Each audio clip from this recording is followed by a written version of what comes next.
Okay. Latifa Abu Chakra, Ealing.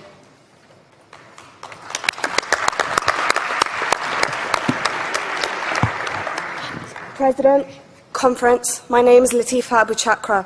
I'm a first-time delegate and a first-time speaker. Thank you. I'm representing the Ealing Division in London, and I begin my address in the name of the Most High. Assalamu alaikum. Alaikum salam. When certain politicians and the media use the term muscular liberalism, that's just another word for racism and Islamophobia.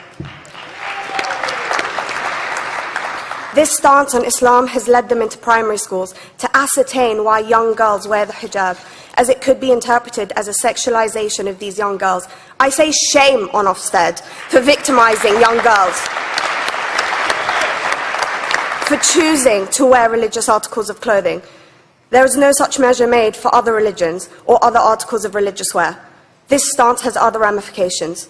It signals to the British public and emboldens groups such as EDL, BNP and other fascist and racist groups that women are oppressed by Islam, are made insubordinate to the men that supposedly forced them to wear it, and that it is the job of the British state to liberate us.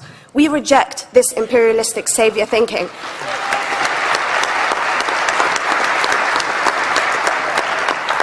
And I am here to state for all people who choose to practice their beliefs openly that we are not oppressed by our faith.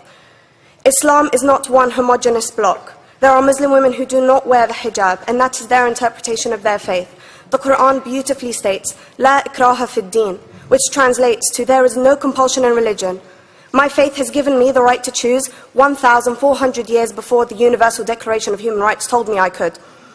A fun fact for you, conference. My dad didn't want me to wear the hijab. I chose to. Those of faith, thank you.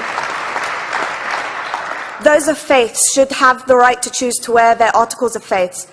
Sikhs wearing the turban, Jews wearing the kippah, or Christians wearing the crucifix.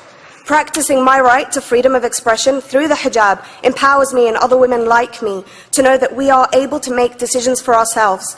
Through the hijab, women like me feel empowered to overcome the social expectations of sexualization that is relevant and has currently resulted in many cases of anxiety and worse.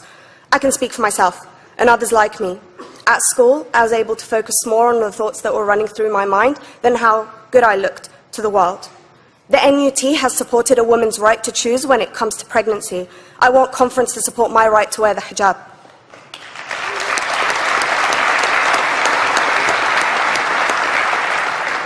How I choose to practice my faith is clearly displayed for all to see. This makes me the target of hate crime. The level of racist attacks on Muslim women is disproportionate to any other oppressed group in British society because we are an easy target. This decision by Ofsted has ramifications beyond the school gates and must be seen in the context of increased attacks on the Muslim community and perpetuates the outdated notion that Muslim women are victims. I was on a trip last year to Hampton Court with my Year 7s, where a man felt comfortable to call me a terrorist. As a Muslim woman, I'm not a victim, so I challenged him. He denied it. I'm sure you've heard of the Punish a Muslim Day. It's been spoken about a few times already this morning. And as a Muslim, I'm actually quite optimistic. They're trying to limit it to one day. That's 364 less than normal.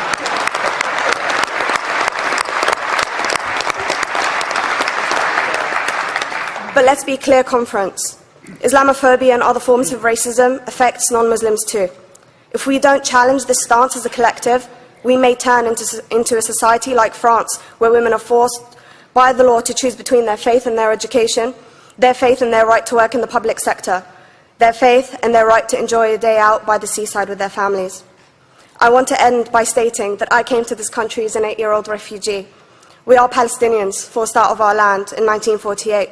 We lived in third world conditions, similar to those in Calais for 60 years.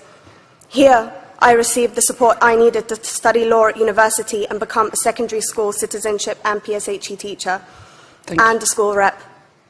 An injury to one is an injury to all, and I want to thank the Union for its stance on all oppressed groups, in particular mine, Palestine. Thank you, Conference. Thank you, Latifa.